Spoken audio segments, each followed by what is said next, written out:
መጽሐፈ መክብብ ምዕራፍ 11 እንጀራህን በውኃ ፊት ላይ ጣለው፣ ከብዙ ቀን በኋላ ታገኘዋለህና። ለሰባት ደግሞም ለስምንት እድል ፈንታን ክፈል። በምድር ላይ የሚሆነውን ክፉ ነገር ምን እንደሆነ አታውቅምና። ደመናት ዝናብ በሞሉ ጊዜ በምድር ላይ ያፈስሱታል። ዛፍም ወደ ደቡብ ወይም ወደ ሰሜን ቢወድቅ ዛፉ በወደቀበት ስፍራ በዚያ ይኖራል።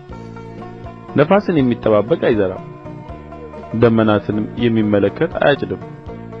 የነፋስ መንገድ እንዴት እንደሆነች አጥንት በእርጉዝ ሆድ እንዴት እንድትዋደድ እንደማታውቅ እንዲሁም ሁሉን የሚሠራውን የእግዚአብሔርን ሥራ አታውቅም።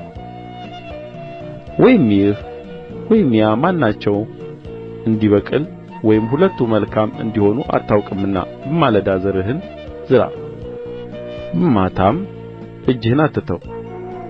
ብርሃን ጣፋጭ ነው፣ ፀሐይንም ማየት ለዓይን መልካም ነው። ሰው ብዙ ዘመን በሕይወት ቢኖር በሁሉም ደስ ይበለው። ሆኖም የጨለማውን ዘመን ያስብ፣ ብዙ ቀን ይሆናልና የሚመጣው ነገር ሁሉ ከንቱ ነው።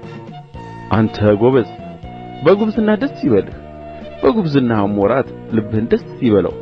በልብህም መንገድ ዓይኖችህም በሚያዩት ሂድ። ዳሩ ግን ስለዚህ ነገር ሁሉ እግዚአብሔር ወደ ፍርድ እንዲያመጣህ እወቅ።